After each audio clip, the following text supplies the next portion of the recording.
Welcome to Shawn and Carter Talk About Netflix. I'm Shawn, And I'm Carter. and this is a podcast where we talk entirely about Netflix and never move on to any other subjects It week seems after week. it seems that way, doesn't it? Well, if they could just keep themselves out of the news, you'd think it would be at this point it would start to be good that they're always in the news. Maybe this is part of a broad strategy of theirs. They're playing a long game. They're Yes. going to turn it around in 2013 when uh, they rebrand themselves. for the umpteenth time. Yeah.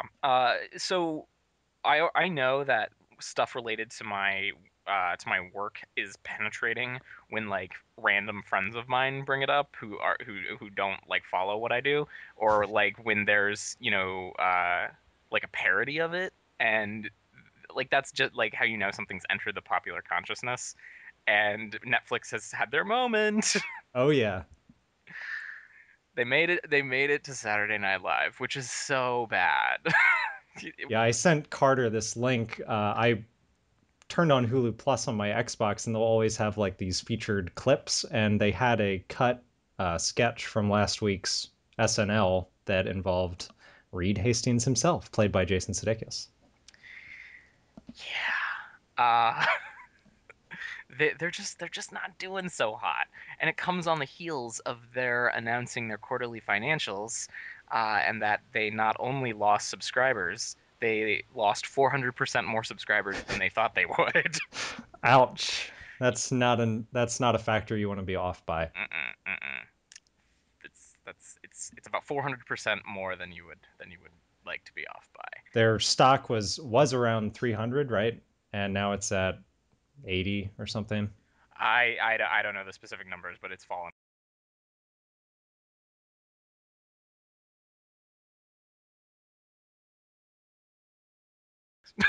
Not anymore. Wise choice, wise choice. Put it into Apple, man. Yeah. Um,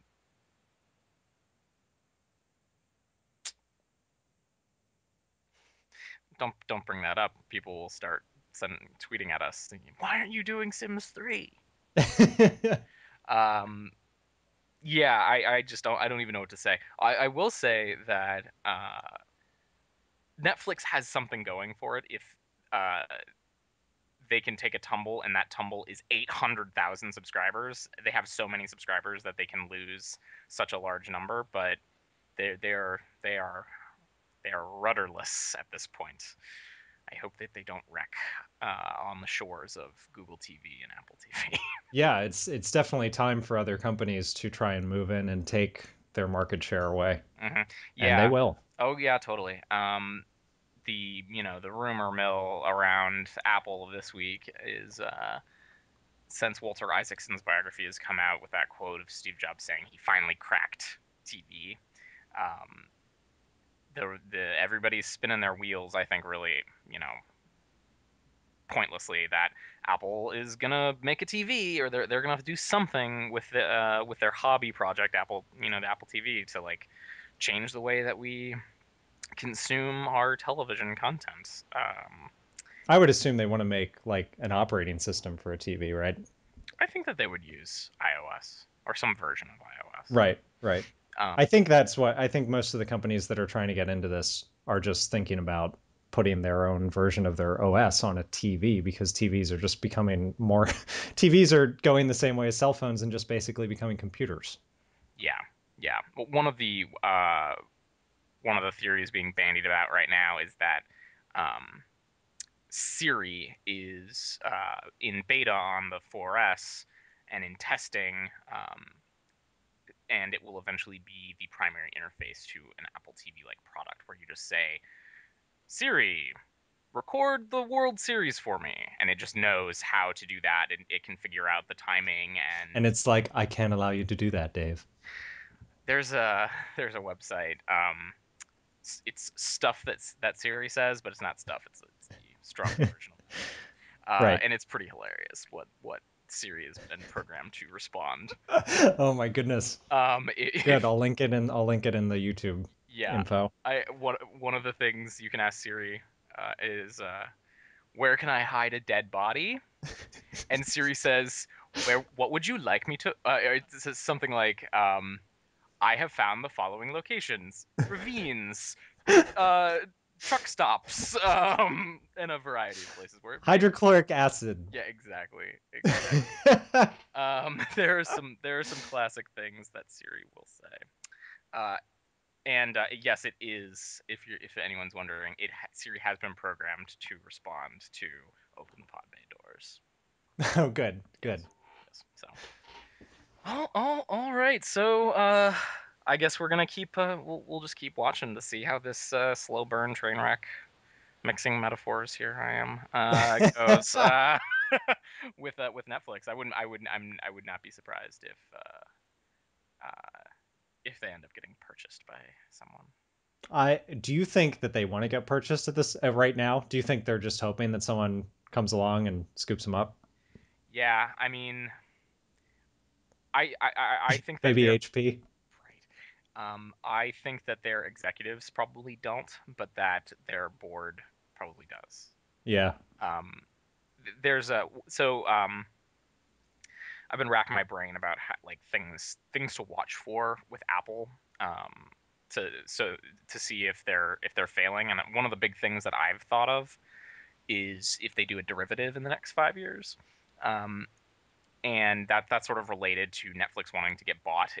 Companies are there's all this complicated corporate law, and corporate ethics that govern what you can do with money, in a publicly held corporation, and basically the primary theory, or the primary question you have to answer if you're an executive is what I'm doing going to make the most money for the shareholders.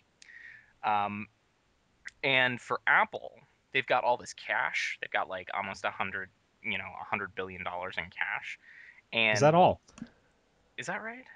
I think so. 100 billion, or is it? I could be wrong. That doesn't sound like a real number. I think it's 100 billion. I think that they have like $85 billion, and every quarter they're bringing in between like $8 and $12 billion in cash. Just like they have operating revenues of hundreds of billions of dollars, but they have like $100 billion in cash. So if they are doing well and they're successful, they'll be spending that money on stuff like making things, purchasing databases, building more North Carolina data centers, because they will feel that that is the best way to spend that money to get money for their shareholders, is Right. by innovating. We will know. I think that if they do a derivative in the next 5 years, and that's sort of the window of um, stuff that Steve was involved in 5 years out. If as that window begins to close, if they don't do another big innovation and they do a derivative, if they give some of that money to their shareholders, I would say that we can feel that they're in trouble because Okay. they don't know how to spend that money. Netflix is in such a bad situation that they are that the best thing for their shareholders may well be to sell. Right. So that's a downer. Wow, wow. So how about some Ron's random questions? Yeah, Ron. Thanks for sending in questions such as where where do they make balloons? I did not research this one very closely, but Well, I would have to imagine it's it's China. funny. We're going to talk about American Horror Story today, and the Rubber Man. They come from the Rubber Man. The murder house. They're the skin of all of the people he's killed Yes, that he's rubberized. yes, exactly. Think about that the next time you put your lips on a balloon. That's a weird thing to say, man, and a weird thing to think. Um, no, another one of Ron's questions. Who invented the snooze button? I wanted to find this and I couldn't. Um, all I found was that snooze buttons have been around for a long time. But Do you one, think there was some like primitive style alarm clock like Flintstones where didn't he have a snooze button on his like bird alarm clock? You just punch it in the head and it would do it again in 10 minutes? probably.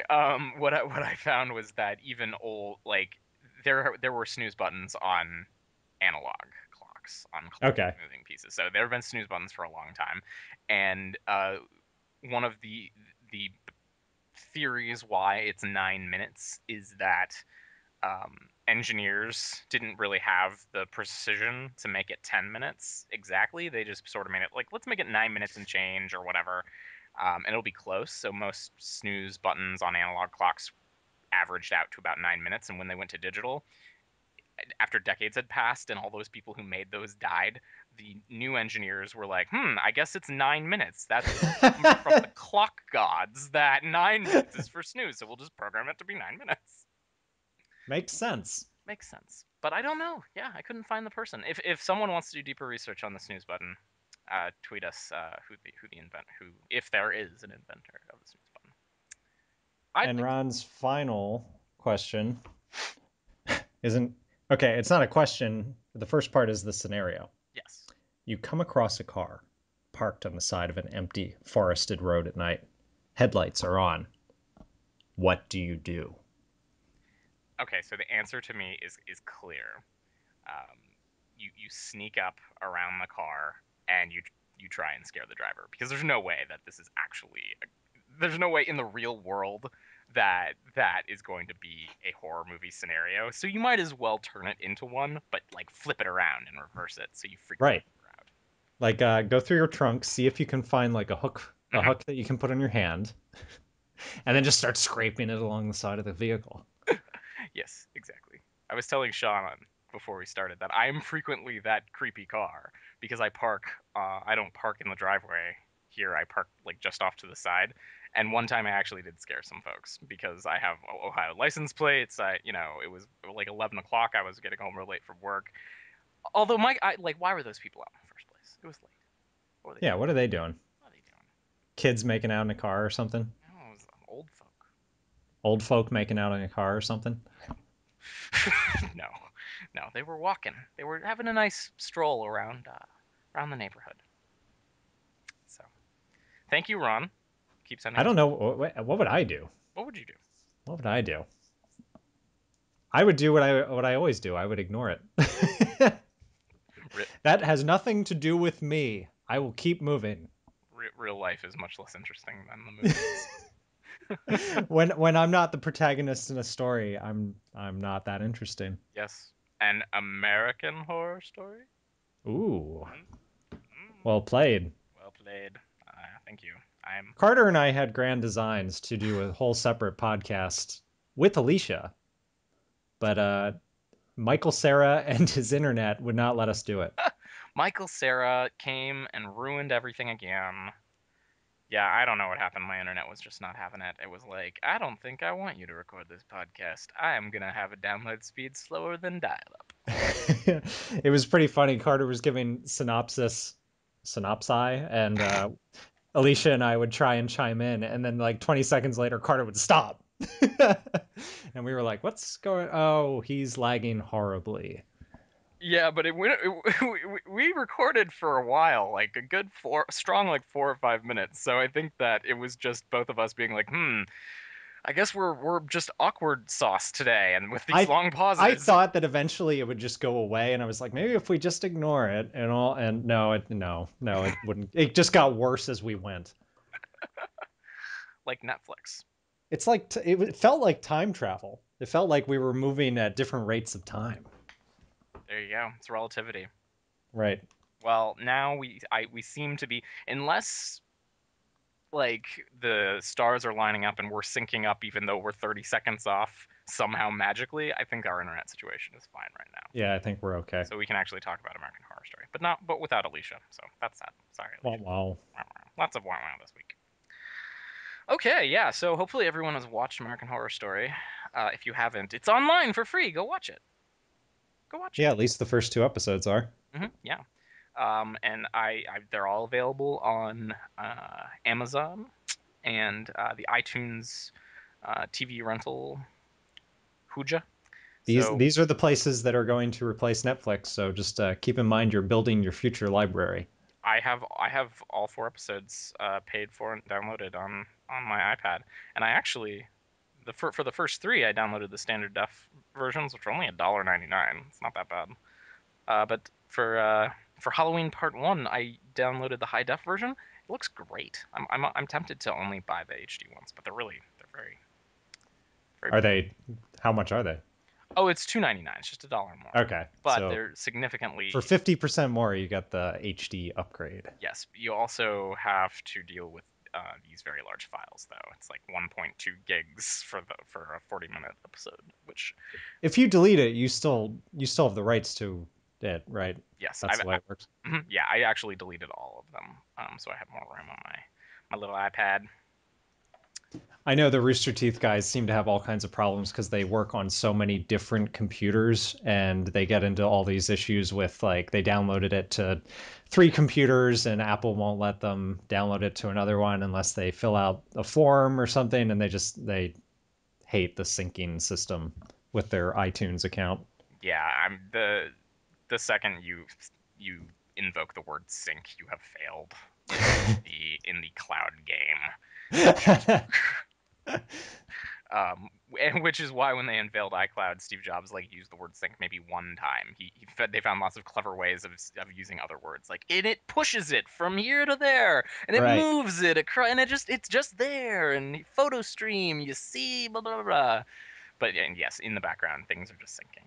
It's kind of the way Spotify seems to work. I Spotify is incredibly light resources and doesn't unless you have a bunch of music files on your computer, you can just pick it up on any device that you own, Hmm. and it just there's the music.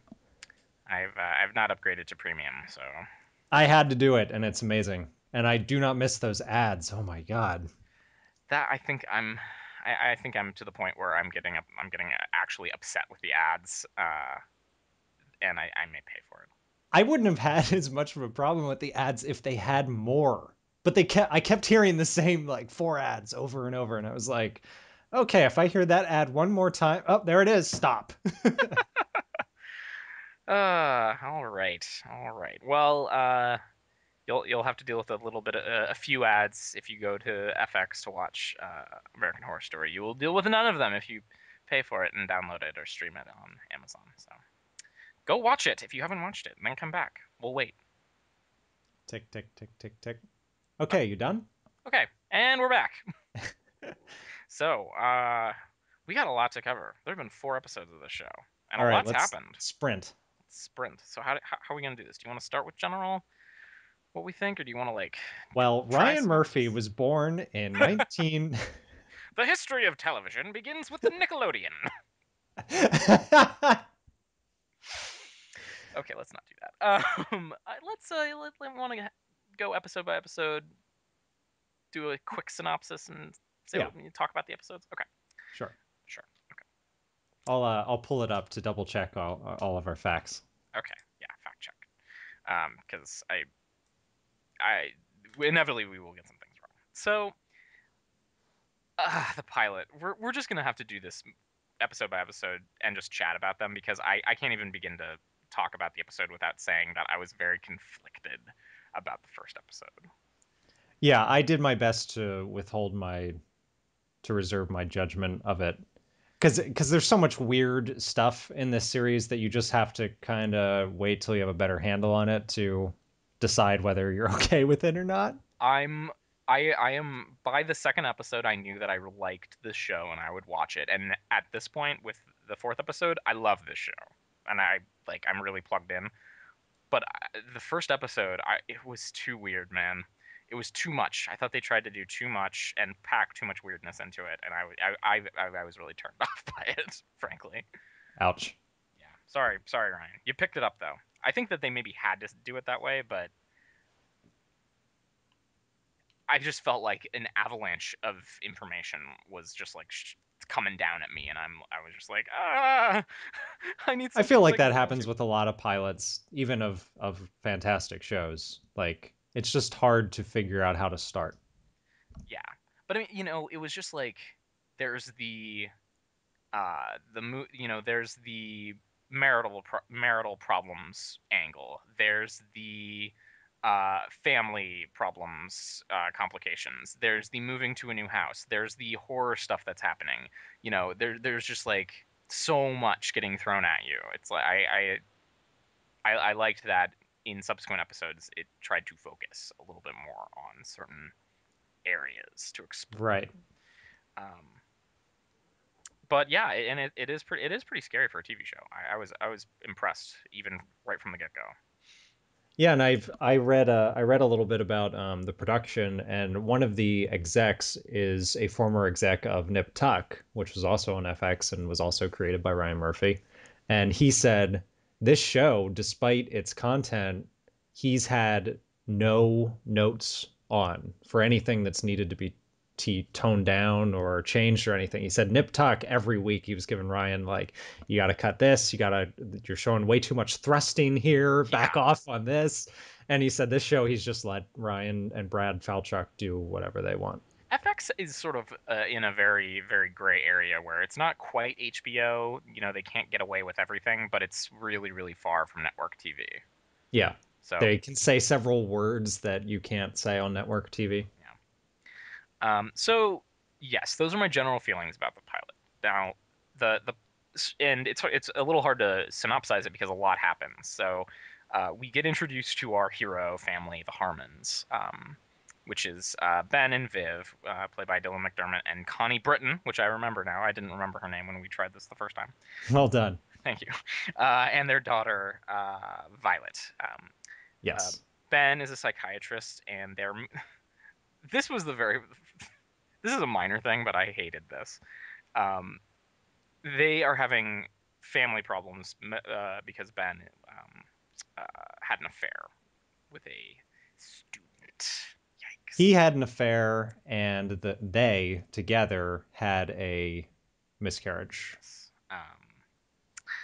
So they decide that what's best for them is to move to Los Angeles. Now, who in the from world decide? Boston. Right. Who? No one moves to Los Angeles because they're having problems. You leave Los Angeles because you're having problems. Right? No one's like, God, it's just like we really just need to like start off fresh. Let's move to the biggest, most complicated, horrible city in the world.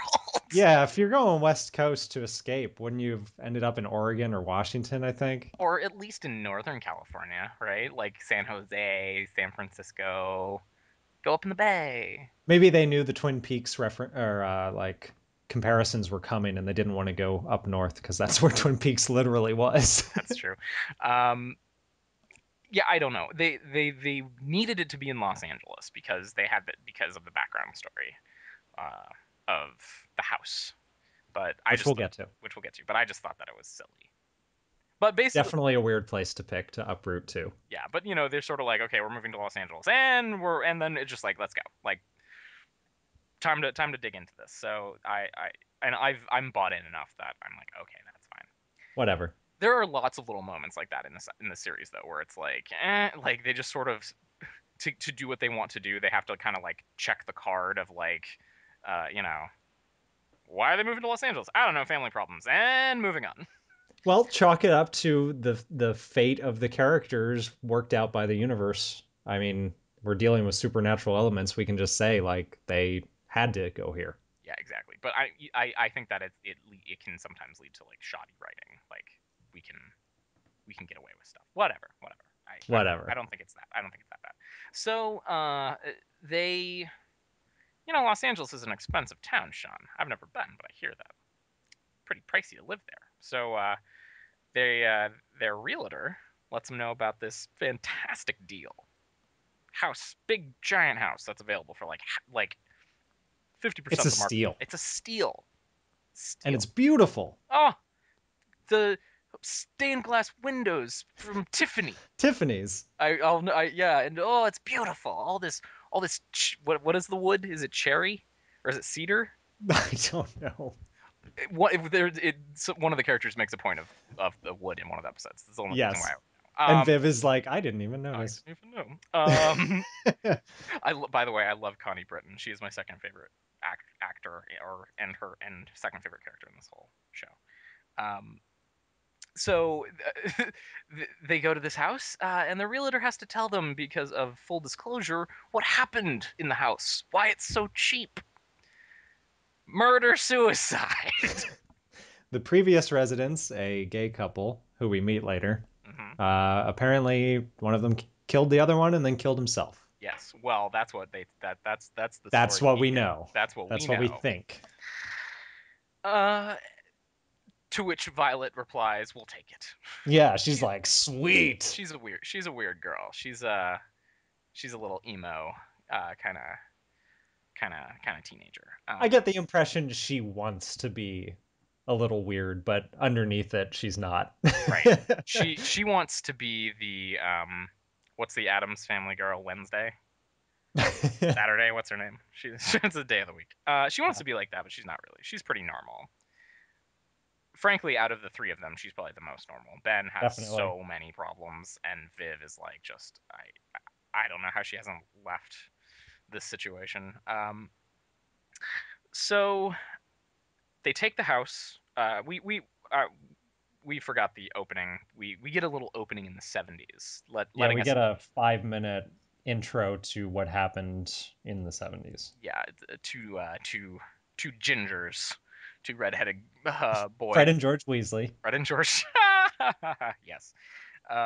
They bust up the house, which is in an awful state of disrepair in 1978, which I will bring up uh, in the third episode. Uh, they just go and start knocking out windows, and they're just being little ruffians, and then they get killed in the basement. Yeah, that there's a neighbor played by Jessica Lange. Her name's Constance, and she has several children who have Down syndrome, but there's one, Addie, Yes. who is still around present day. And in 1978, she's standing outside of the house when the boys come by, and she warns them, "You're going to die in there." Yeah. Although she's a little more matter of fact about it, just like you're gonna die in there, like just letting you know you're gonna die in there, and they do, and they do, And they do. they do. Uh, so Addie is still around present day, along with her mother Constance, who is my favorite character in this entire show. And is it Lang or Lange? I don't know how to pronounce her last name. I don't know. I think it's Jessica Lang, but I don't. I'm not sure. She plays an old Southern lady who is Who lives in LA? who lives in LA for some reason. She's from Virginia, my new adopted state. And she is, the way I've been describing her is she is the Southern horror movie version of Lucille from Arrested Development. She is this Nice. show's Lucille, because she's very much the matriarch of this like weird family of the Harmons and her little group, um, which includes both Addie and a a maid who the Harmons employ named Moira. Moira. So we get introduced to Moira after they move in. She's an old lady with a dead eye, which everything in the show is like full of consequence and meaning, which kind of pisses me off. But it's like she's got a dead eye. I wonder how she got that dead eye. And then they tell you. She meets Viv, and Viv's immediate reaction is like, well, we don't really need a maid. And it just so happens that she pushes one of her buttons. Vivian is kind of a eco-friendly kind of lady. She doesn't like using the microwave. She likes natural stuff, and it's just like one that happens. Just something about her character. She just I didn't likes. realize that eco-friendly people don't like microwaves. Well, it's like, or she's one of those like organic, you know, whole Right. earth kind of people. It's like I don't like. She's in the right place for it in LA. Yeah, right. You know, But anyway, she sort of brushes off Moira. We don't really need a maid, and Moira's like, "Well, that's too much house. It's like, do you even know what you would use to clean the wood?" And Viv's like, "I don't know." She says something like, "I don't know, like pledge," and she's like, "Oh no, that would ruin it. You should use um, like lemon juice and some I don't know some sort of like folksy homespun sort of thing." And Viv's like, I like what you're throwing down here, Moira. You're hired." And So then Ben comes in. and then Ben comes in. I'm a fan of this little quirk of the show. Yeah, I think this was the first thing that they showed you in the show that you were like, "Oh, something's weird." Right, and this American Horror Story seems to be making a habit of like introducing something like thrown it at you and then explaining it a couple episodes later, or confirming it, or letting you make your own assumptions. But Right. Ben comes in, and we've been talking with Moira with Viv, and she's this sort of dour old lady. But Ben sees her as a foxy little minx in a sexy Yeah, maid. she's still wearing that maid outfit, but it fits her a lot better. Mhm. She has like shocking red hair, no dead eye, and she's a foxy lady. And she still they made it so that her dialogue, it can be from either character and it will sound completely different. Yep. If the old lady is saying it, it just sounds like something the old lady would say. But if the young one says it, she says it like all seductively. Right. In the third episode in Murder House, there is an extended exchange between Ben, Viv, and Moira where we continually go back and forth between Ben's point of view and Viv's point of view, and the dialogue works perfectly. Right. So now, Reminded me of 2010, if anyone has ever read or seen that. 2010. Yeah, the sequel to 2011 Mhm. or 2001. I have read it and seen it. There's a scene where Dave appears in all states at once Ah, as the yes. Star Child and the old man and the normal age Dave and everything. I have not seen that in a long time. But yes, it's a decent movie. Check it out.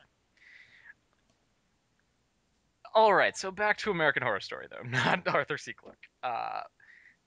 Moira is put into the we're introduced to her, and she is an obvious temptation for Ben, who clearly has some sort of he's got He's problems. strayed before. He's strayed before, but he tries.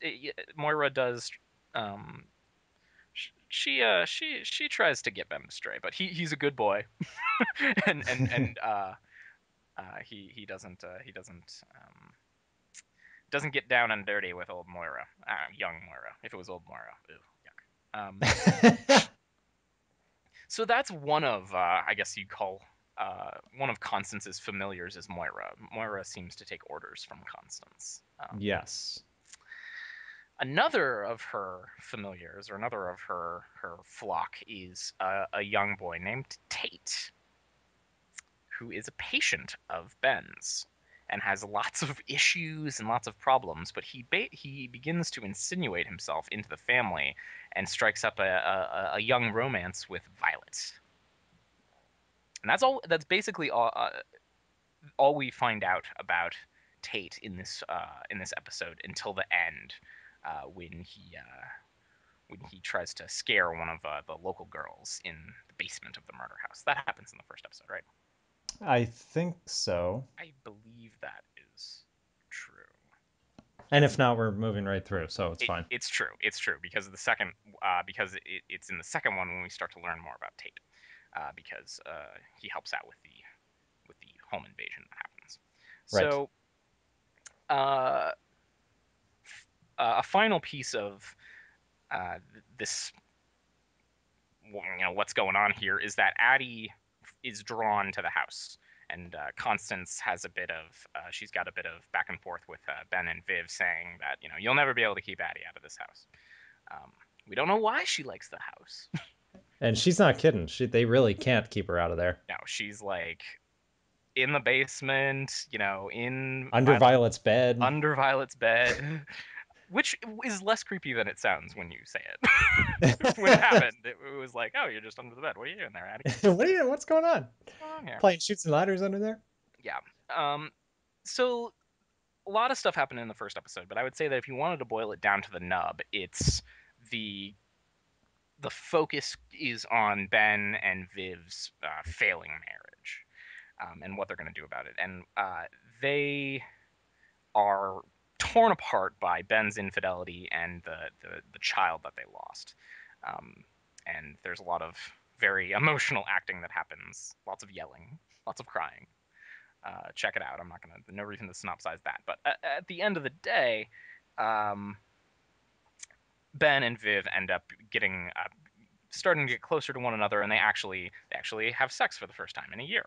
They get it on. They get it on like Donkey Kong. So And before that, they found a leather gimp suit in the attic. yeah, which they think. They assume belonged to the what must have obviously been a very kinky gay couple. So Ben throws away the gimp suit. Or Right. we're shown a shot of someone throwing away the gimp suit. I think in American Horror Story, you basically, if it's not 100% explicit, there could be something else going on. Yeah. Like, who knows who threw it away? Who knows if it actually happened? But we see that. Ben has taken to kind of sleepwalking and just sort of lighting fires. So he's off turning on all the burners on the stove for some reason. What you doing there, Ben? He also doesn't wear a lot of clothes. Have you noticed Yeah, that? Dylan McDermott said that was written in the script, and a lot of actors had problems with that actually, and he was one of those who did not. Good for him. He's like, let me show it off, Yeah, you see a lot of Dylan McDermott. and we mean his butt. It's his bottom. It's his tush. Uh, so while he is sort of entranced by fire, there's a history of men in that house being entranced by fire. By the way, Uh-huh. uh, Connie, Viv, Viv. Viv is in the bedroom, and somebody shows up with the gimp suit on. And she's like, whoa, second round, big boy. Yes. And this was a very disturbing scene for me. This is one of the areas where I was like a little put off by American Horror Story. She has sex with the dude in the rubber suit, but it becomes very clear that she's getting raped. And is it, I can't tell, does she think it cuts to some shots of what I think she's seen, and it is Ben. Yeah, it goes back and forth between the gimp suit and Ben, and it's sort of fuzzy. But like she's like, yeah, she's crying, and she's clearly not. She's not having fun. She's not having fun. Um, so we're not. We don't know what's going on with this gimp suit dude. Is it Ben? Is it something to do with the house? Did it happen at all? I don't know. Um, but we find out that Viv is pregnant, but we don't know who's the father. Ben? Gimp suit man? Did it just congeal in her belly? I don't know. Immaculate conception. Yes. So that's basically the content of the first episode, except the money line that Jessica Lange has at the end. Exactly. She's got all the best lines. Uh, Because she's the one who knows the most. yes, she clearly knows what's going on. She like when Ben is has turned all of the burners on, she tells him to stop, and it's like, no, you can't do that. There's more to do with you in this house. Like she knows something that's going on in a little southern accent. Um, but yeah, she's got the money line. Moira walks in on her stealing Viv's diamond earrings. I believe that's what happened. Yeah. And Moira says something like, you shouldn't be doing that. That's for that. Those are the lady of the houses, something like that. And Constance says, "Don't make me kill you again." And we're like, what? So that's the whole first episode. And I mean, like, there's stuff that we didn't even mention. It's so much. And if I had Which to, is why it's too much. it's too much. It was too much, and it was also, I think, aired with limited commercials. So it was like 50 some minutes long. It was not a 45-minute show. It was a long, long show. So I had to watch it again just to be like, what the hell happened?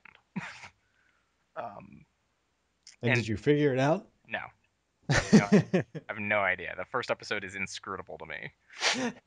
One thing we forgot to mention. Ben also gets he gets a buddy, Larry. He used to live That's in the right. house. Ben likes to go running after he does something bad or has a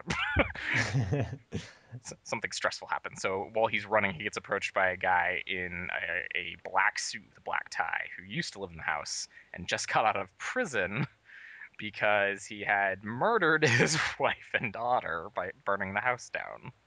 Yeah, and his face shows some evidence of that. Yeah, he is horribly, horribly disfigured. He also's got Dennis O'Hare has some pretty fantastic makeup going on. oh, it's great. Yeah, he also has a kind of a broken wing. His left arm is kind of Yeah. not so hot. Um, yeah, I did not. It was hard for me to get behind this episode because there's just so much stuff coming at you. I liked pieces of it. I think that Moira is that's a great idea. To Ben, she's young. To Viv, she's old. Uh, she's sort of in league with Constance. Like, there's lots of interesting things going on here, but it was just so hard for me to be like to really get into it. But the second episode changed that around, I think, in a big way. The second episode was called Home Invasion, and that's what it was. It had a very clear like this episode is about this. Yes. Um, so home invasion begins in the 60s. We start to learn that this house is like this house is messed up. Like, a lot of crazy stuff has happened here. Um, do you remember when in the 60s? No, I don't. Some vague time in the 60s. The house at that time was a sorority or Yes. something like I've got this thing in front of me and all it says is 1960s, but it says it's a sorority it's a sorority house. that. Yeah. So our little intro, our little teaser at the beginning, shows a uh, a nurse and a nursing student, two girls, or an older girl and a younger girl, home studying, and guy comes in, just totally, he hates nurses for some reason, don't know why, and he just straight up murders those ladies. He drowns the nurse in a bathtub upstairs and just knifes the hell out of the younger one after he makes her dress in a nurse's outfit and ties her up on a couch. Just brutally knifes her. It was rough. They only showed a couple shots of it, but I was surprised that they that they could show that on TV. He like stabbed the hell out of her. He wanted to be clear. I don't like nurses. Let's make that clear. So flash to the present. We've got we got two things going on. Viv is pregnant, and then Ben finds out that the student who he had his affair with is also pregnant. So, as far as Ben knows, he's got two ladies in his life that are both knocked up. At least two. At least two. Um, so Ben decides that he has to deal with this situation in Boston, and he is removed from the episode. Uh, He's seen a one new patient at the beginning of this, one particularly spacey patient who seems oddly curious about the house and not about her own treatment. right, she like knows more about the house than Ben does. He leaves to talk to Tate's mother on the phone. Because he's concerned about Tate's relationship with his daughter, and that girl, I can't think of the girl's name. She's Her still there. character is Bianca. Yanka. She's still there, just like wandering around the house. Like, what are you doing? Our session is over. Our time is up. Do you want me to continue billing you? Yes, exactly. Um, so he goes off to Boston to deal with. Make some excuse to Viv about he's got to go to a thing. Yeah, he says he's got a patient that he Right. needs to see. Someone's mother was like, she really needs you. You're the only one who could get through. Right. So he's like, I got to go deal with this. Right. So he's off in Boston. While he's in Boston, Constance decides to try and poison Violet, potentially. Do we know why? Violet told Addie to get out of the house, and she like touched her, and Constance. After Addie left in the first episode, after Violet grabbed her arm, and Constance, as she leaves, like leans into Viv and says, "If you touch my daughter again, if anyone in your house touches my Okay. daughter again, something like that." Her southern, her southern attitudes were offended by Addie having been touched. So she puts ipecac in cupcakes. I was very which confused. isn't gonna kill you, right? It's She's just gonna gonna make make you really sick. she's just like a we can't curse on here, but Constance is a B word. She really is. She's like, Definitely a meddler. oh yeah, and she's into everything. So there's a great moment there. In the first episode, Constance says something about, Addie bakes with me sometimes, but she always spits in the food. You wouldn't want any of it. And then in the second episode, she asks Addie for ipecac to put into the cupcake batter. And then when their scene is over, she puts the bowl out for Addie. She's like, "All right, now spit." I just love that. I cannot say enough how much I love Constance's character and Jessica Lange and how she plays her. It's just fantastic. Um, Her character was greatly expanded when they got her for it. that was a wise move. That was a very Yeah, wise. they decided they wanted a big name for it, and they went after her. And she's like, "I live on the East Coast. I'm gonna stay there." And they were like, "We really want you. We'll make the role bigger." And she was like, "Well, okay." Right. So Constance brings the cupcakes over, and she tries to. She didn't think this through. I don't Now know this what. was an ill-conceived This plan. was really stupid, which is one of those like forces of the universe probably compelled her to do this. Yeah, Um, because it does have a consequence has a later. big consequence. So she brings the cupcakes over. Violet's not there. She gives them to Viv, and Viv says, "Well, there's two cupcakes for some reason. Constance made two." And Viv's like, "Well, let's just eat one of these. Violet doesn't need two. She'll never know. She'll never know the difference." So they split a cupcake and kind of chat with each other. Neither of them gets sick, which is confusing. Maybe maybe a half a cupcake is not enough ipecac to make you sick. I don't know. I don't know. With one left over that Ben tries to take in Constance. It's like, no, that's for Violet. They just put it outside Violet's door. So it turns out that Bianca is part of a trio of folks who try to break into the house in the same way that the murderer, the nurse killer, they want to reenact this on the I guess like the 30th anniversary of the killings in the house. And Yeah, they're like big fans of his work. yeah, They're like, we hate nurses too. hate nurses too. They're terrible. It's sort of like kind of like a Scream kind of thing. So they break into the house. Did you ever see the movie The Strangers? No. It actually kind of is a lot like that. They're wearing masks, break into the house, and they tell Viv and Violet, "Yeah, we're gonna kill you the way that the dude killed those girls in the past." Um, and Just to be clear, just to be clear, we're gonna murder you. we've got a script. Do you want to copy? Hmm. Hmm. So One of them is very obsessed with like it has to be exactly right. right, there's a great line. They decide Violet is going to be the nurse, and I believe Bianca and the other girl. There's a guy and two girls. They take her upstairs and start filling up the bathtub, and they give her a nurse's outfit to put on. And Violet says, "Is this vintage?" Because if she makes it through this, she might want to wear it. Yeah, exactly. Um, so two things happen. Oh, and also when the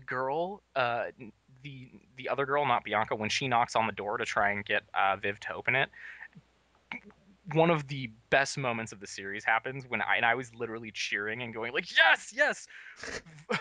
She's the girl is like, "Can you let me in? I'm hurt." And Viv locks the door and is like, "I'm gonna call 911. You stay out there." And she tells Violet like, "Go upstairs, call 911, close your door." Like she just totally disengages and does the non-horror movie thing. She realizes that there are like scary things involved with this house.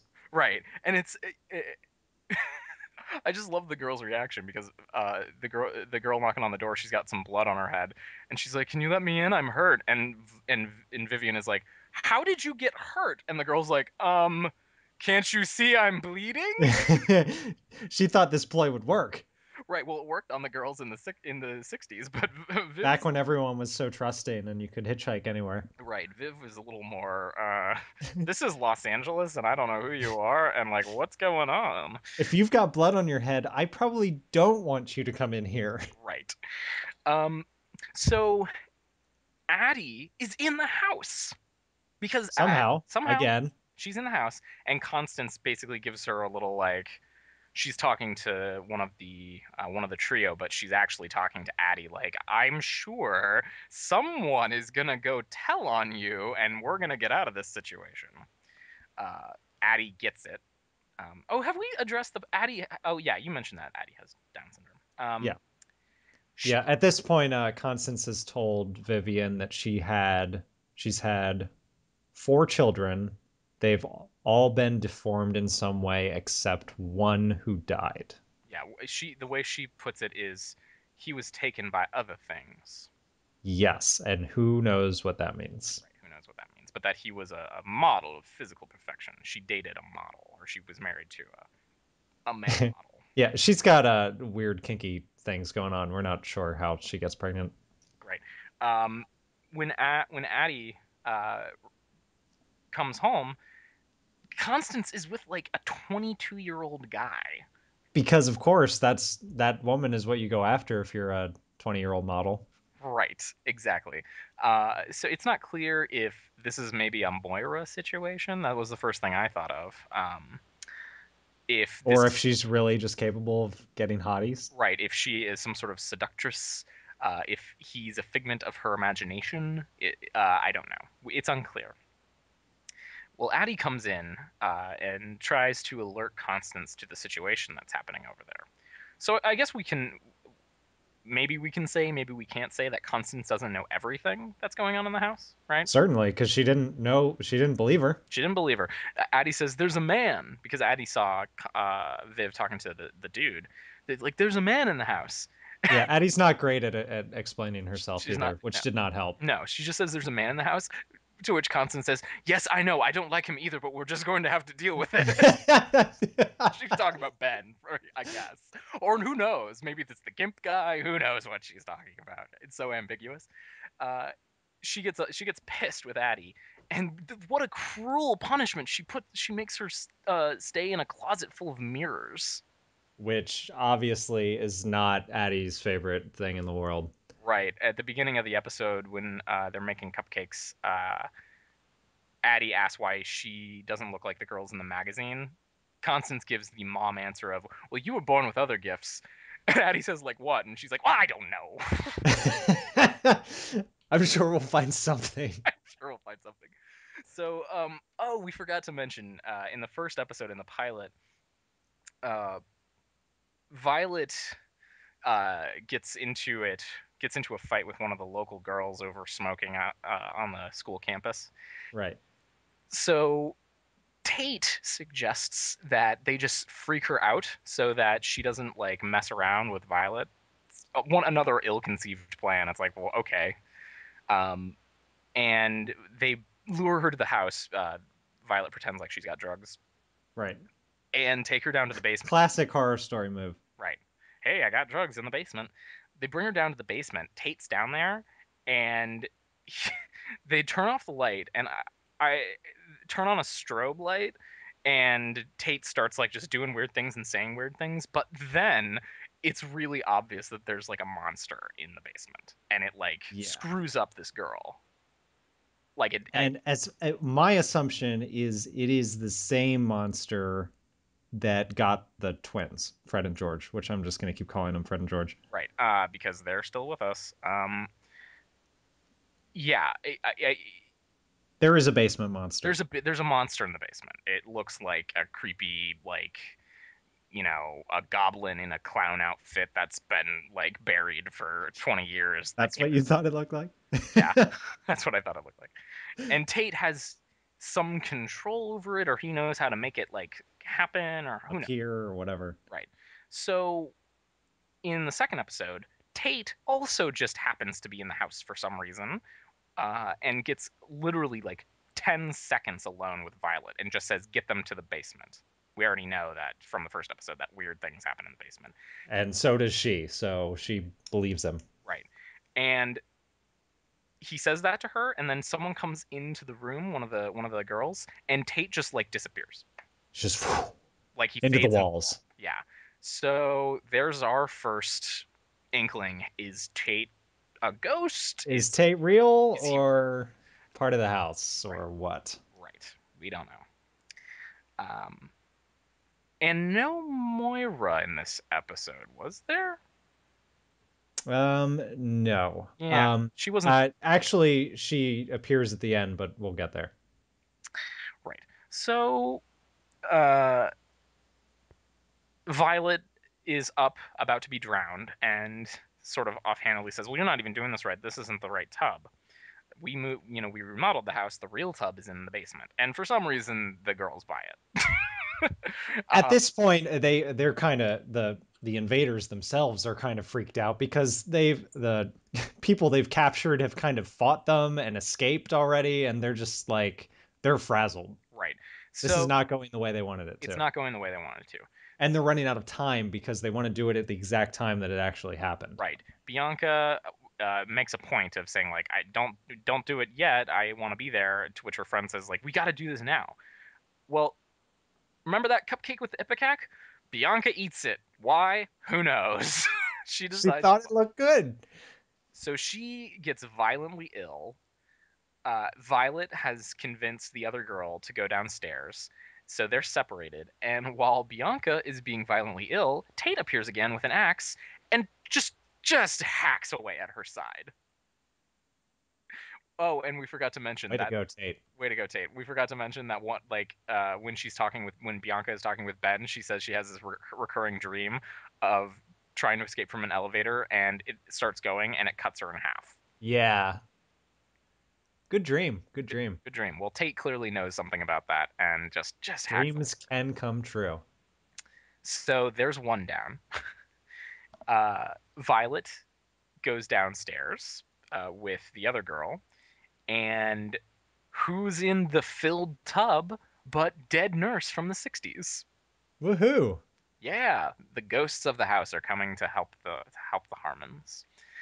So she's all dead, and when dude goes down after I think Constance like knocks like she's in a chair and knocks him over and grabs Violet and they run out of the house. Vivian.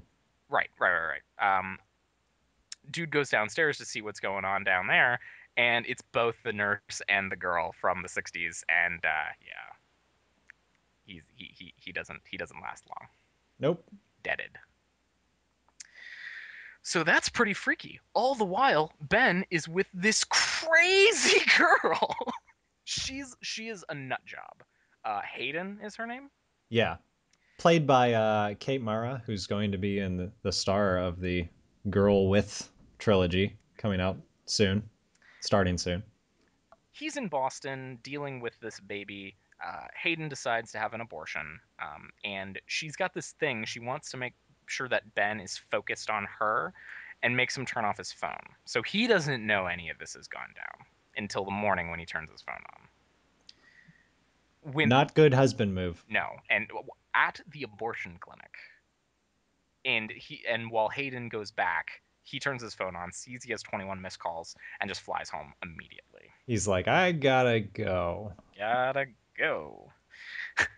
Now, what Shawn was referencing is we get one last piece, or we get a little puzzle piece at the end. They're spoon feeding us stuff. Uh, so we got some dead bodies to take care of, right? Well, Right. who? Of course. Who appears in the basement? But Constance. Constance. Of course, it's Constance with Moira and Tate. Up to this point, we've not known. I've called Tate a familiar of hers, but we've not known that he was at all related to her, or had some sort of relationship with her. So we get another one of those awesome lines at the end of this one. Um, Constance asks Tate, "Is this your doing?"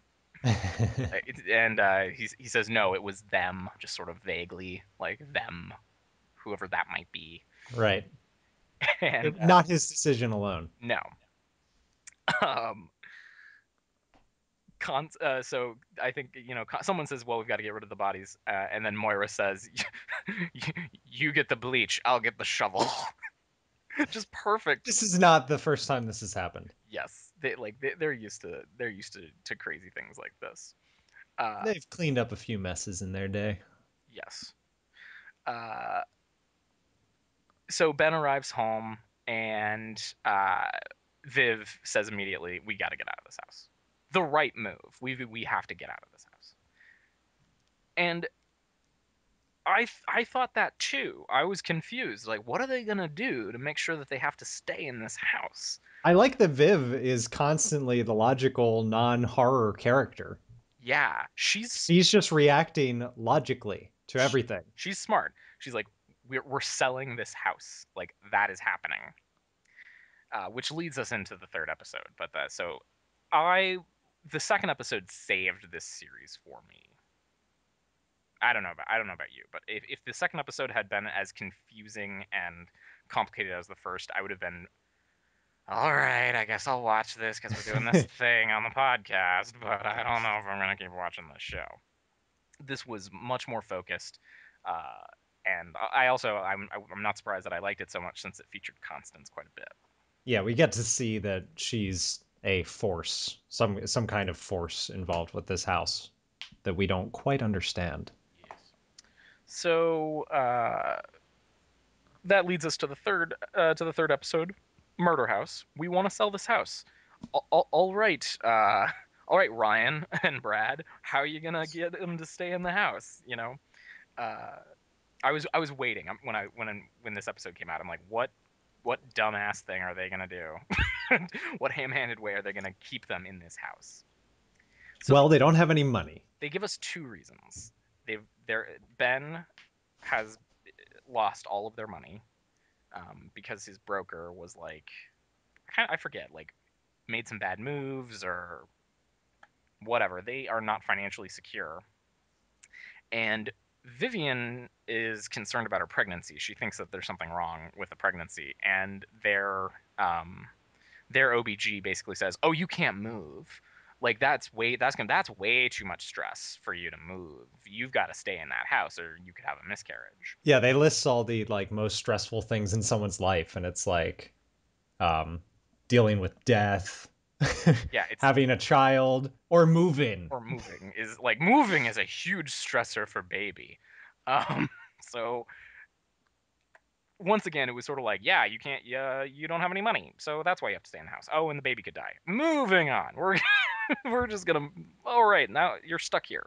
They just accept the fact that they're stuck in this house, but they uh they double down with their realtor. Like Constance is a like she was manipulative and mean with that realtor. Uh, the realtor is like, well, I this house has a history and it's gonna be really hard to sell it. And it's like, I'm poor too. I live in a little shack. I have no Down by the river. right. And Constance is like, you know what? I don't care. You're gonna find a way to sell this house, or I am gonna sue your ass. And Stop calling Vivian Constance. oh man, again, Yeah, Viv. Viv says, like, I'm gonna sue your ass, and it's like you're gonna right. like I'm Because she didn't disclose everything that she should have. Like the fact that the house is on the murder house, like the murder tour of LA. yeah, the guy who does the tour, they picked a great guy. He's been in some things before, I don't know what, but he's got one of those great voices for like, and the murder house. He sounds like he belongs on a speaker on in BioShock. Yeah, exactly. Um, so that's the situation that we're dealing with. They got to try and find a way to sell the house. Ben has a new condition now of basically just blacking out and waking up in the backyard, Sometimes naked, sometimes naked, sometimes fully clothed, and sometimes, digging a hole for some reason. yeah, and it even happens while he's seeing a patient. Um, he, She's complaining about how boring she is, and somehow he can't stay awake. it's actually kind of a funny scene. It was funny, and I was laughing until I realized how bad it was about to become. Right. She's like, I don't under my husband, she just like is total like blank face, like one intonation to her voice. It's like, my husband is divorcing me and I want to try and find a way to get our relationship back. I've tried to find ways to be attentive to him. I've even found out some of the sports teams he likes. For instance, the Falcons, the Chargers, the Rangers, the the She Raiders, sounds which like aren't open. she's practically autistic. Yes, she She's got some kind of social problem. right. So Ben is drinking some coffee that Moira poured for him, and he passes out, wakes up. It's many hours later.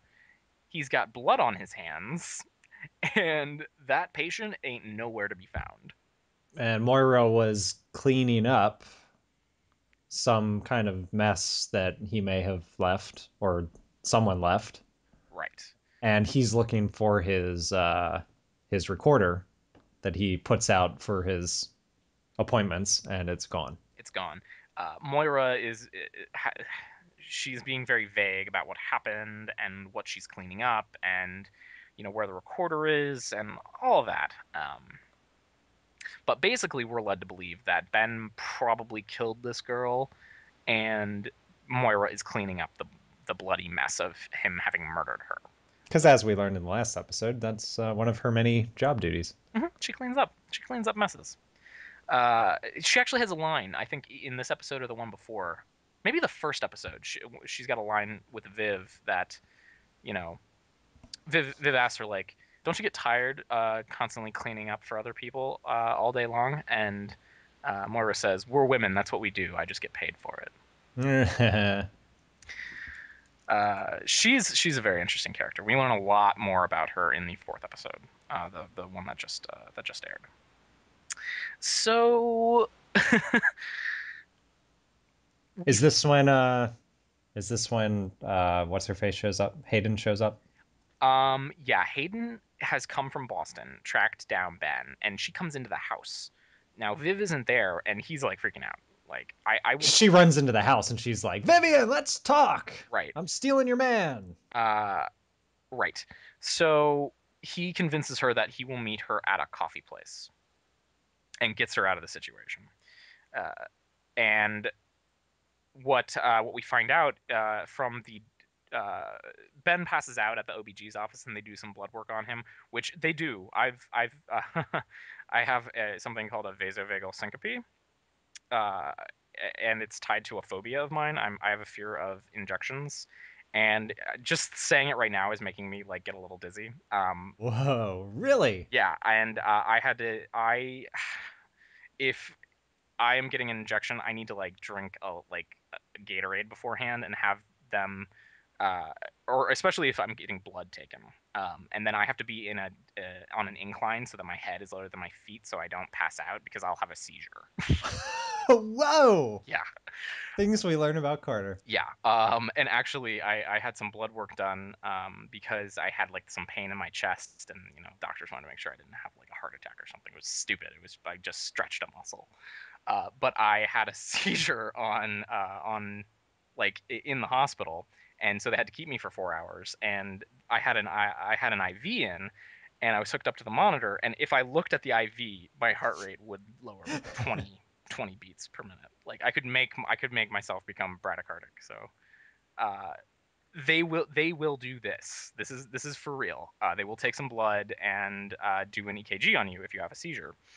And Ben finds out that he had been poisoned with laudanum. Sounds like we're talking about Amnesia: The Dark Descent.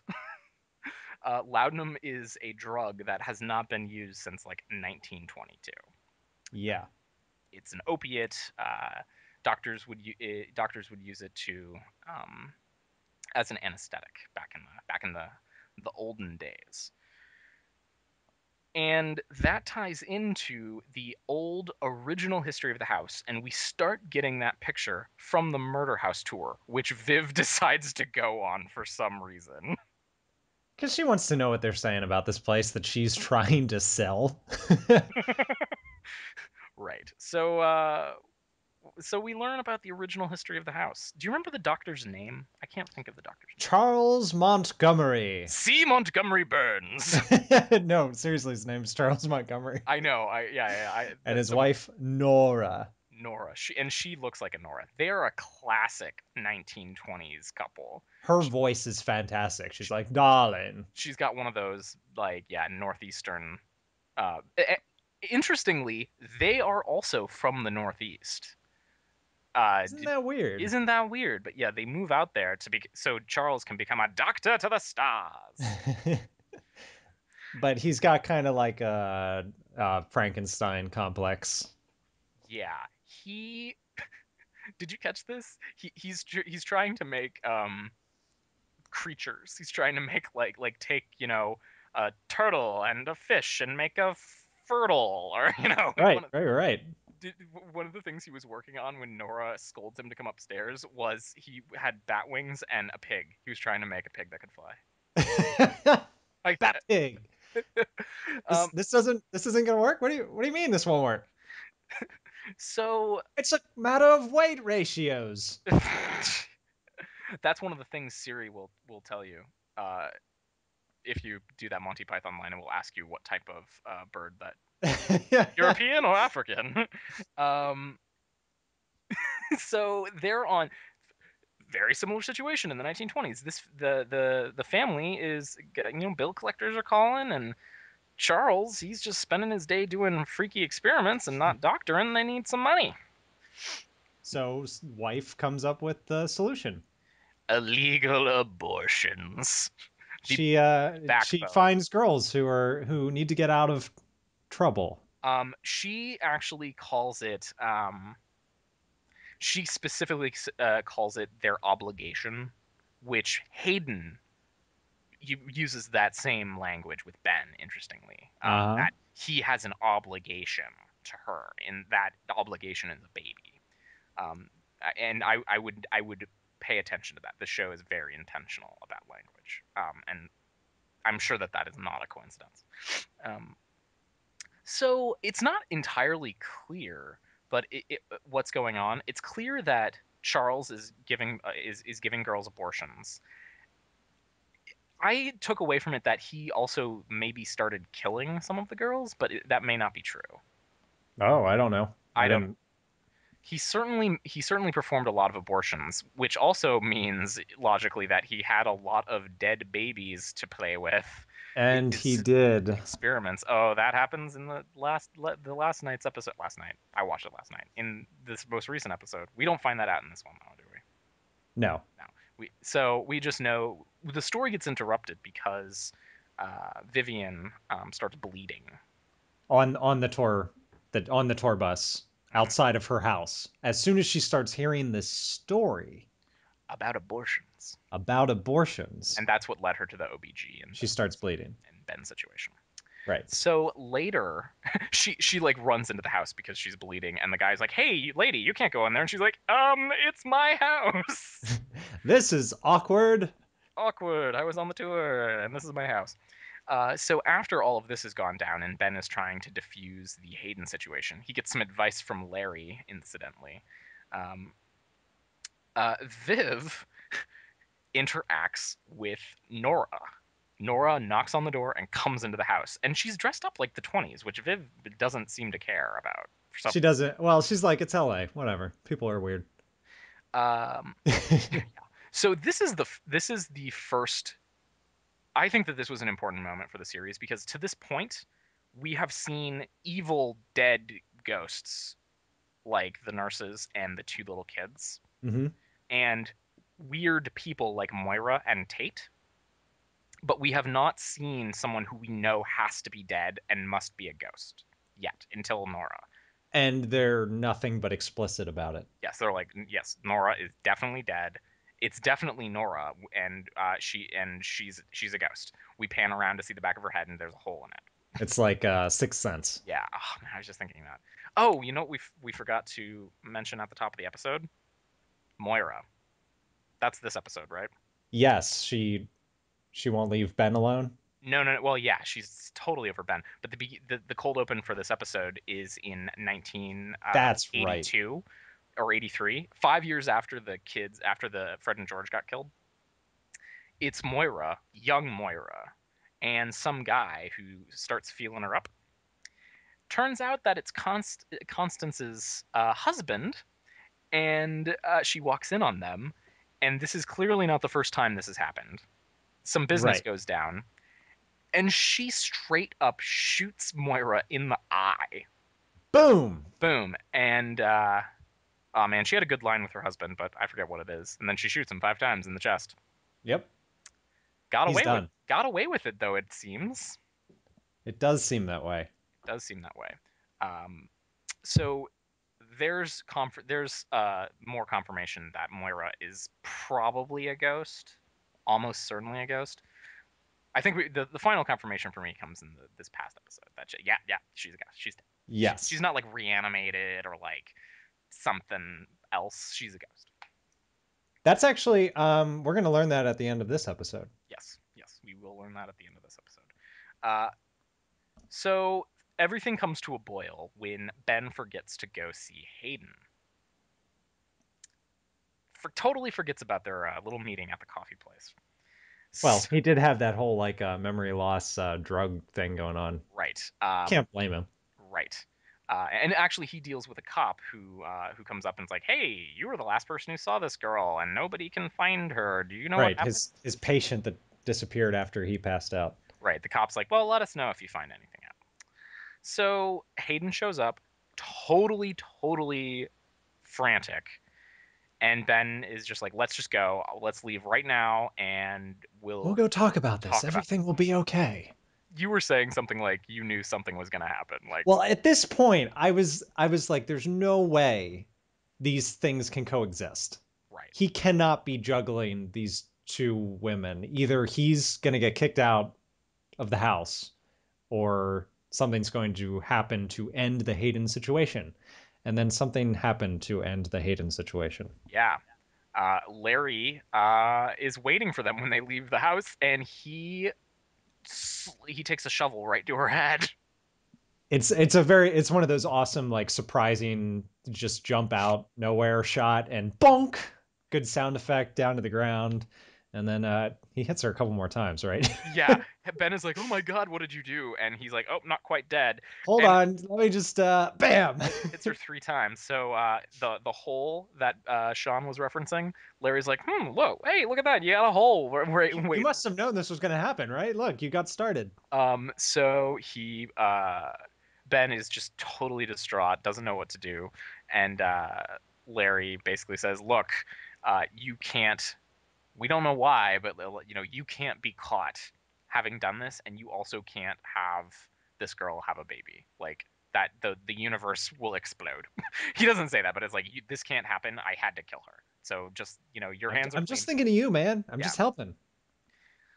So that was when I first began to suspect, like, is Larry Ben?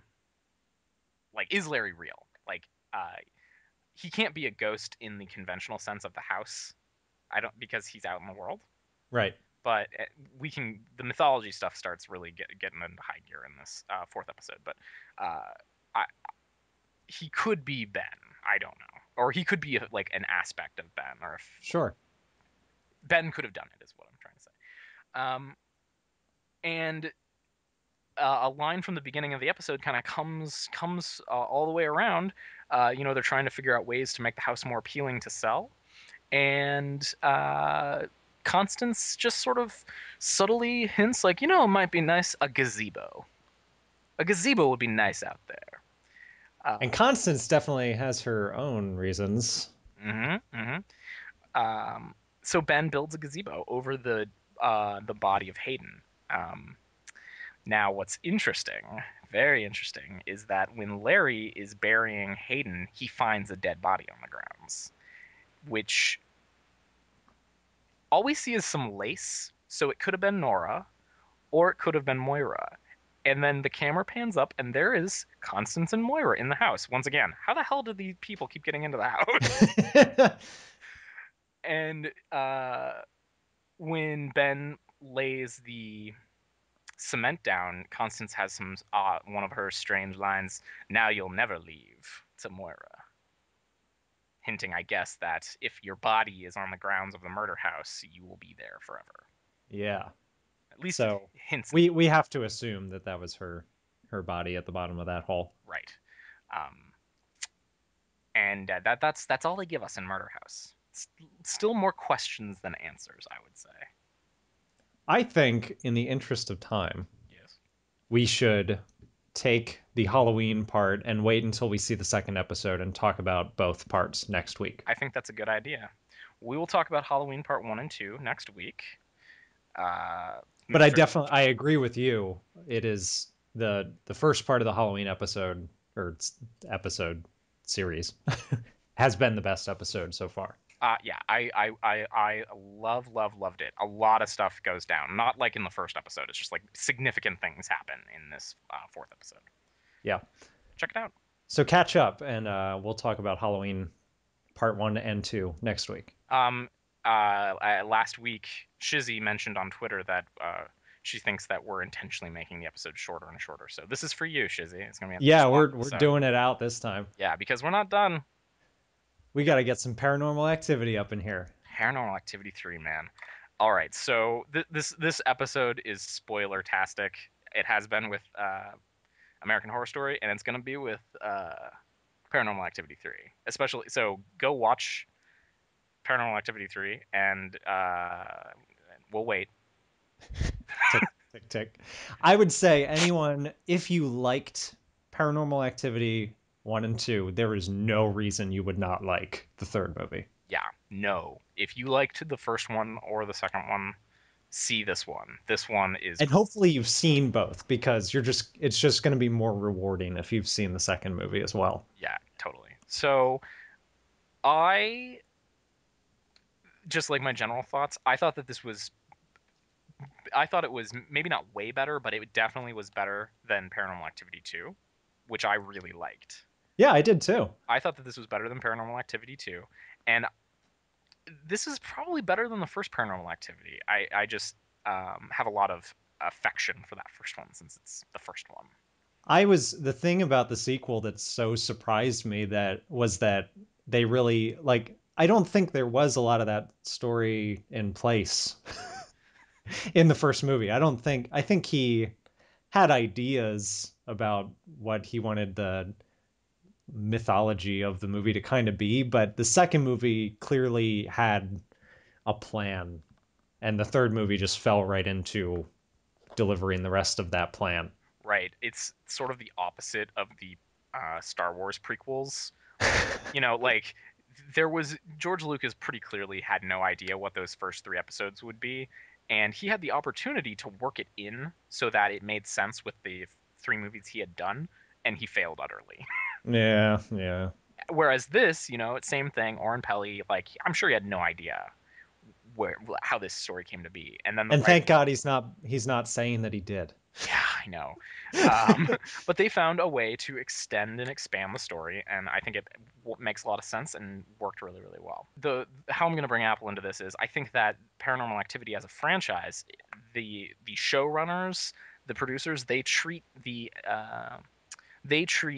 movies the way Apple treats its hardware line. In that, they started out with something that worked and was pretty good, and they just iterate and make it a little bit better each time. So the people who don't like Paranormal Activity are a lot. They're the Android fans, and uh, when Paranormal Activity 2 comes out, they're like, oh man, that's just like the first one. Why would I want to see that? It's just the first one, but it's a little bit different. And the people who like it are like, yeah, it's like the first one, but it's better. They like Right. tweaked it. They made it a little shorter. They like the scares are better. It's just objectively better in every way, even though it uses a lot of the same tactics as the first. They're such effective tactics that it's really hard to I stole the rumble from Paranormal Activity for the intro to Five Things this week. Hmm. I because that rumble just makes you feel like things are crawling on your skin. Yes. Ah, so smart. Um, oh, and while I was getting my thoughts together for Paranormal Activity, this discussion, the way that it's playing out, even though they're separated by a year, doesn't it kind of feel like these are episodes of a show? Totally. I think I think it's working very well for them to play it like that. It really, really feels like It's giving them the time to figure out Hmm. what the next step needs to be. Yeah. Um, so yeah, totally worked. So yes, this one is basically same situation as the first two, except now we're in 1988. Actually, we start out in 2005 and 2006. Was there a little bit of new footage mixed in there, like stuff we haven't seen before? I don't remember seeing like the box of tapes. Was that shown in the second movie? No, I don't think. If it was, it was so easily forgettable that it was perfect because is what it should have been. You shouldn't have been thinking like, oh, they're gonna show those tapes later. I think that they might have mentioned that they had tapes, but they didn't show it because They um, definitely mentioned that stuff had gone on when they were little girls, yes, well, but yeah, they didn't explain anything. right, and they got the tapes in 2005, and then they were stolen in 2006, sometime before the events of Paranormal Activity 1 and 2, Yes. uh, like months And before. somehow they wound up in the hands of Paramount. Yeah, exactly. Um, yeah, it's not clear.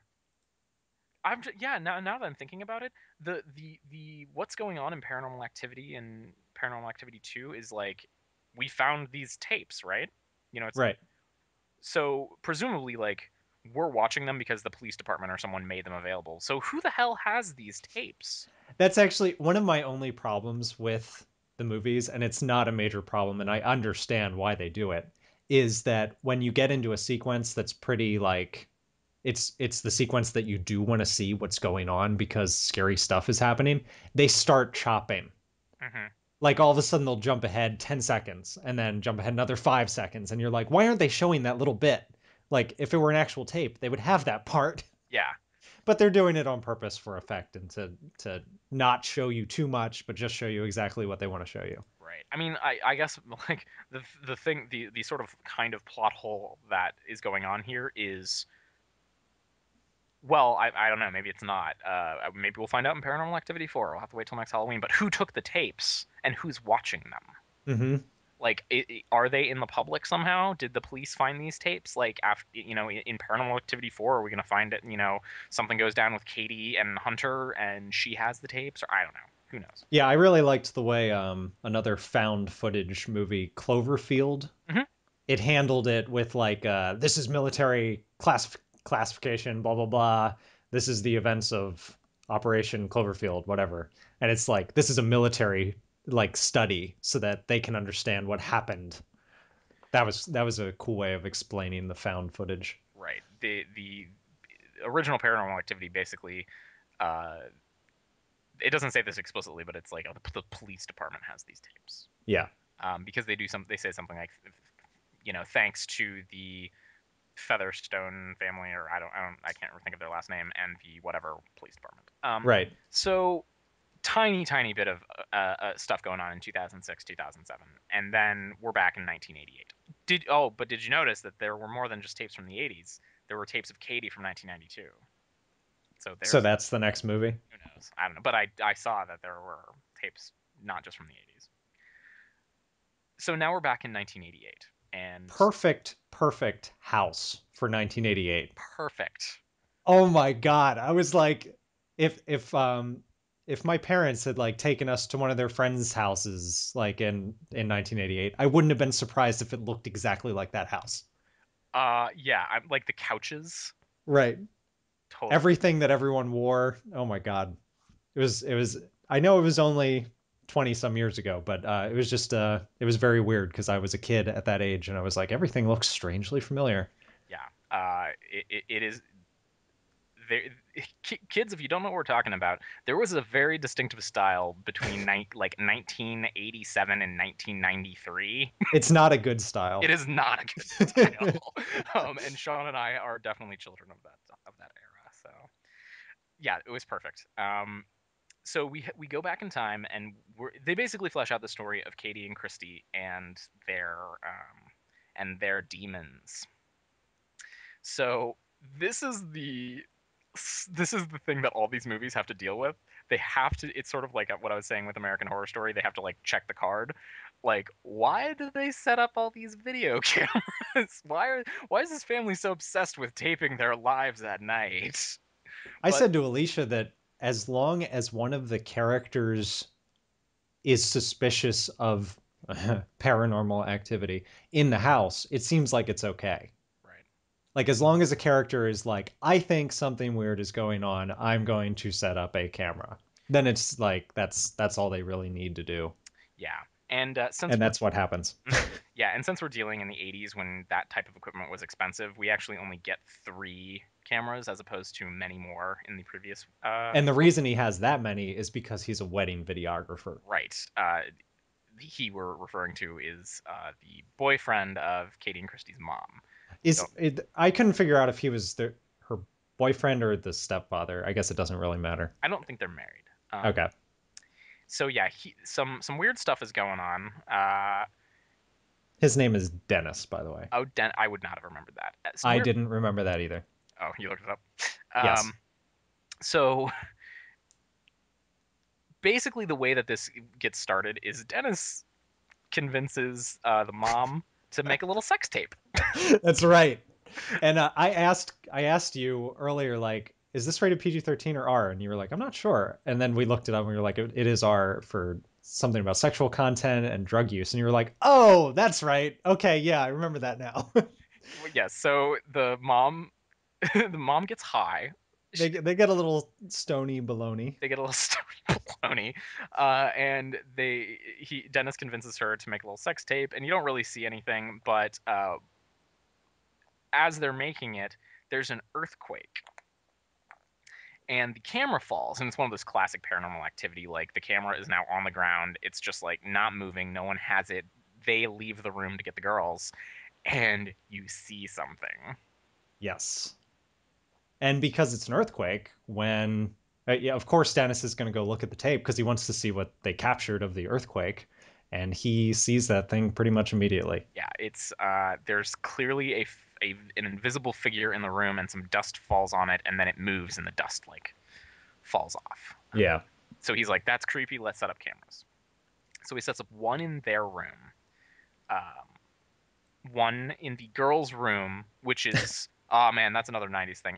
Their room is actually not a room; it's just like a loft. It's a loft. Um, he sets up a camera there looking out at them, and then he wants to set up cameras in the kitchen and the living room, which are connected, but he only has one, and he can't get a wide enough shot to capture everything going on there. And there's a wall between the kitchen and the living room, so he couldn't put it on the far.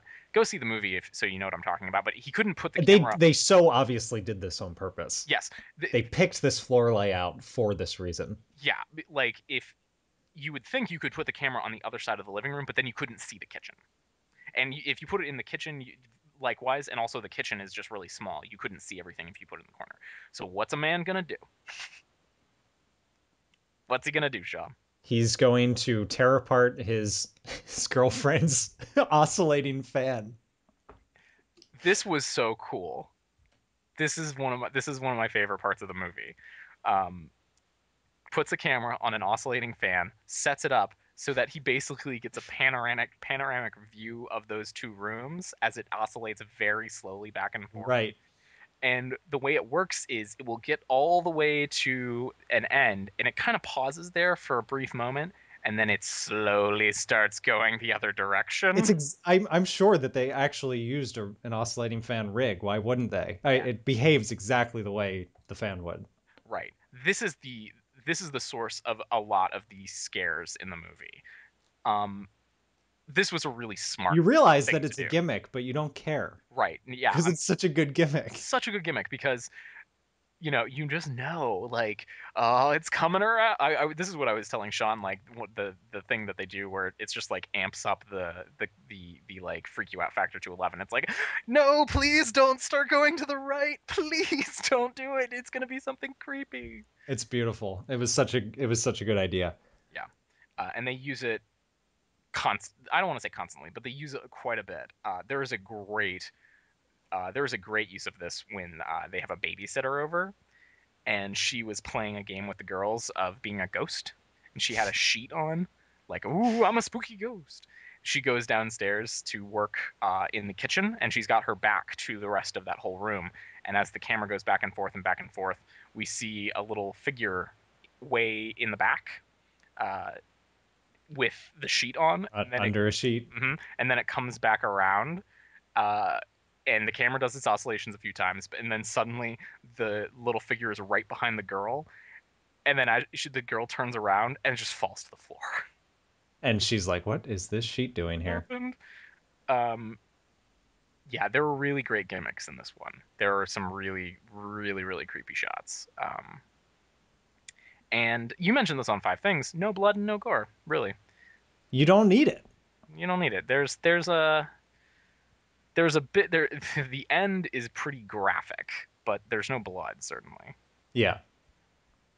Uh, so we start seeing some creepy stuff, and I, they sort of just flew past this, but increasingly the mom just doesn't want to see what's on the tapes, so she's actually not getting a lot of crucial information from Dennis uh, about like what sort of stuff is happening. Right. Like she doesn't see the ghost thing with the girl. She doesn't see a lot of this stuff. Now, Right. the prime mover and shaker of all of this is Christy. She has an imaginary friend named Toby, who it becomes clear is like not an imaginary at all. He's real, and he lives in the closet in their room. Yes. So things escalate as they always do in these movies, and basically for some reason wants to get them to the grandma's house, and then that's where all the crazy crap happens once they leave the house. And yeah, everybody dies. Everybody dies. It's just like a Paranormal Activity movie where everybody dies. Yeah, we finally get a picture of what is really what the source of this demon or whatever it is um really is, and it probably goes back to what would be Katie and Christie's grandmother. Yes, she. Um, we see her a little bit in the beginning, and all she really says is like, "I don't like that Dennis. He's after your money." Well, she does say something else that's interesting. What? She kind of goads what's the Julie. She goads Julie about not having another kid. And she's like, don't you want to try to have a boy?" That's right. She does say that. And at the time I just flew past that and I was like, oh, she just wants her to have another kid. But later I was like, oh crap. Right. We know from the second movie that the demon is after a son of this family, and that's why Hunter is so important in Paranormal Activity 2. Yes. And possessed Katie ends up taking Hunter. Right. The end of this movie, though, we find out the source of that is possibly probably the grandma, who is clearly in a coven of witches. Yeah, that was the only shot that frightened me in the film that I actually jumped was when Dennis is trying to escape does he have Christy? Hmm. He's trying to get out. He can't, his girlfriend is gone. He can't find anyone in the house, and Christy's the only one he has, so he's like, that's it, we're out of here. He goes to the garage, I guess, to get their car. And when he shines the light in the garage, there are just all these old women just standing in there. Yeah. And they all turn and look at him, and it was like a moment out of Half-Life 2 that would scare the crap out of you. Oh, totally. Yeah. And he turns around and runs. He runs back, locks himself in the house. There are creepy women outside. Uh, he I like that they're not making any real effort to move quickly. They just kind of stumble towards him like zombies. They know that they don't need to. They're like, "You're going nowhere." You're going nowhere. Yeah, he comes back into the house. Julie is her name. She's floating at the top of the stairs and very clearly deaded. She's dead. And she gets thrown on him. Yes. And We it looks like she's hanging and you yeah, can't see her feet, and then when he gets to the top of the steps you see that her feet are floating off the ground. yeah, And then her body just gets thrown at the camera and they go tumbling down the stairs together. yeah. He gets up. He tries to escape, And he gets Christy, tells her to like stay here, and turns around and there's Katie sort of like looking over the body of mom, and that leads for like the longest payoff shot like of tension in the movie. How long does it take for him to get to Katie? Like As 45 long as seconds? he possibly could. He's just so slowly like Katie, what are you doing? Katie, stop. Yeah, at least he's like trying to get her attention. But yeah. Well, he does when the camera is as close as it could possibly be to Katie. And she does one of her creepy growls, scary faces, and he flies across the room, and then yeah, he gets turned into a pretzel. Yeah, and I have no idea how they did that particular effect. Yeah, I don't know. I would have to see it again and probably watch it in slow motion, and I probably still wouldn't know what they did exactly to make it look like his body did that. Yeah, I assumed it was a visual effect It could be. because And it was pretty like that's the graphic part. It's like he gets snapped into. And then Grandma comes in and takes the girls upstairs. and that's it. Yeah. So it sheds no light on the whole house burning down. We don't know what's going to happen to these girls. You know, do they get brainwashed? What like there's a lot of questions coming out of this movie. So they've got plenty of fodder for PA4. Yeah, As they because do. Paranormal Activity 2 left with the disappearance of Hunter and Katie, so we could pick up there, or we could pick up in the middle of 3 and 1, or who knows what. Who knows what? Didn't you think Dennis looked a lot like Mika? Who? Mika, wasn't that his name? The guy in the first movie. Oh, yeah, he kind of did. I thought Yeah. he confusingly looked. So I thought when I first saw him, I thought it was the same guy. I did not have that problem, but I can see it. Yeah. So highly recommended. It was fantastic. I just looked at who wrote it, and the guy who wrote the screenplay for Disturbia, which I thought was a awesome movie. It was decent. It worked pretty well. I don't normally I like movies. I'm partial to Shia Yeah. when he is given a good film, not Transformers. Transformers. Yeah. And I thought Disturbia was a pretty good update of Rear Window. Yes. Agreed. Uh, this movie is doing like bonkers at the Oh my box God, office. yeah. I didn't mention this on Five Things, but the entire budget of the three films has a combined total of $8 million. The combined box office of the three films is now at a $500 million. Yeah, they're gonna make a lot of these. Uh, Good and job, Paramount. yeah. Oh, and they did not have to do Oren Peli's original thing. It was, I mean, it was such a low amount of money that it was very low risk, but it also, if you were you know, a studio executive, that's one of those, you know, it's pretty low risk, but it doesn't look like a lot of reward. And this guy's never made a movie before. Are we sure we want to put our name on this? And they did, and it has worked out incredibly well for them. Yeah, it really was. It felt like an experiment that just worked really well. And I don't know if you remember, do you remember how it got into theaters? The demand thing? Yeah, yeah, you could put you like list your city on a website and try, you know, to try and get it into a theater in your city. Yeah, I've they got some very did that. cleverly marketed it as if like they weren't sure if the demand was there, which I'm pretty sure they probably had already done the research. Mm, And they just wanted to make you feel like you were a part of the process bringing it to your area because it was like so mysterious. And then when it finally opened, everyone was like, "We demanded this, so let's go see it." And I think that probably paid off pretty well. it worked very well. It also had they had one of those part of the marketing for that one and for this one was you know shots of actual audiences Oh being yeah, yeah, freaked yeah. out. Lots of you know green night vision shots of audiences. So yeah, I'm very happy that Saw is over and we live in the era of Paranormal Activity. Yeah, me too. The final thing I have to say about it is there is a trailer for it that I was snipping pieces out of for Five Things, and that trailer I think 25% of the footage that's in the trailer was in the movie. Hmm. 75% of it is scenes that were not in the movie. Yeah, a lot of people complain that scenes from the trailers weren't in the movie. I don't. I think I that's think I speculation. think what actually happened was they probably did a lot of improv during the shoot.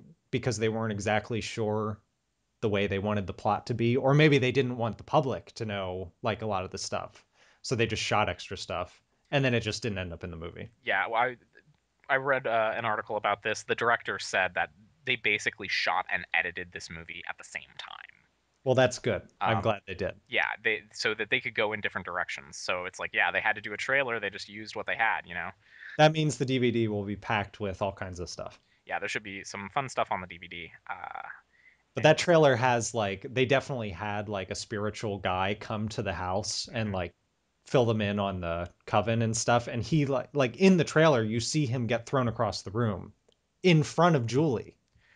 Right, I think that so the also something happened in one of the trailers. Julie actually gets thrown across a room, Yes, it was in the same trailer. and then and there's a moment that's similar in the movie where Christy says Toby's standing right next to you.